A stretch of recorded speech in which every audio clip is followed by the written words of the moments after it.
आइए हम मेरी भविष्यवाणियों की पुस्तक में से आज के वचन को पढ़ते हैं।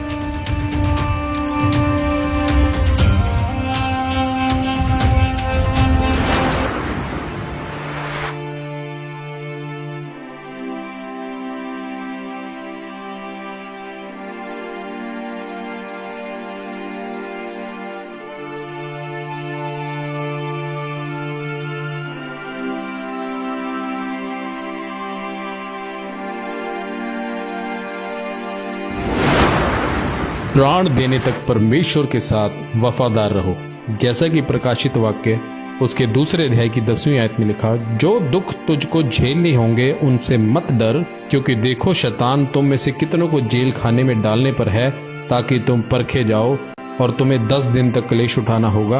प्राण देने तक विश्वासी रहे तो मैं तुझे जीवन का मुकुट दूंगा। मेरे प्रियो, बाइबल में लिखा है कि परमेश्वर के साथ आपकी वफादारी ऐसी होनी चाहिए कि परमेश्वर कहते हैं प्राण देने तक विश्वासी बना रहे, फिर मैं तुझे जीवन का मुकुट दूंगा। लेकिन आज जब एक विश्वासी पर कोई दुख परेशानी आ जाती है, कोई बीमारी आ जाती है, जब उसकी जान पर बन जाती है, तब वह परमेश्वर के पास भागते हैं कि परमेश्वर मुझे दुखों से और बीमारियों से छुटकारा दे दे, और वो अपने पापों को याद करते हैं। लेकिन जब वो चंगाई पा लेते हैं, छुटकारा पा लेते हैं, तो फिर से वो अपनी पुरानी जिंदगी में चले जाते हैं। परमेश्वर कहते हैं कि आपको आखिरी सांस तक विश्वास में बने रहना है, तब तुम वो जीवन का मुकुट ले पाओगे। प्रभु यीशु मसीह को लोग जब क्रूस पर चढ़ाने के लिए जा रहे थे, तो गतसमनी बाग से लेकर पहाड़ तक का रास्ता जो कुछ किलोमीटर का था, वो अत्यंत दुखों से भरा हुआ था।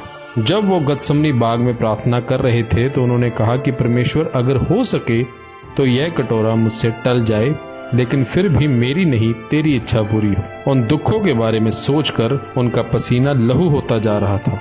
और बाइबल में लिखा है कि उसको कोड़ों से इतनी मार पड़ी थी कि उसकी सुंदरता मनुष्य के जैसे नहीं रह गई थी। उसको कांटों का ताज पहनाया गया, उसका मजाक उड़ाया गया, लेकिन फिर भी वो प्राण देने तक परमेश्वर के साथ वफादार बना रहा। प्रभु यीशु मसीह अपने पिता से इतना प्रेम करते थे, आज इतनी ही वफादारी की परमेश्वर हमसे अपेक्षा रखते हैं। जब प्रभु यीशु मसीह ने अपने पिता के साथ वफादारी निभाई और उसकी वफादारी का परमेश्वर से वो इनाम मिला कि उसे वो जीवन का मुकुट पहनाया गया, और स्वर्ग में पिता ने उसे अपने दाहिने हाथ बिठाया, और वह आज भी वहां पर विराजमान है। इसलिए अगर आप भी परमेश्वर के साथ आखिरी सांस तक वफादार बने रहेंगे, तो परमेश्वर कहते हैं कि मैं तुझे वो जीवन का मुकुट पहनाऊंगा।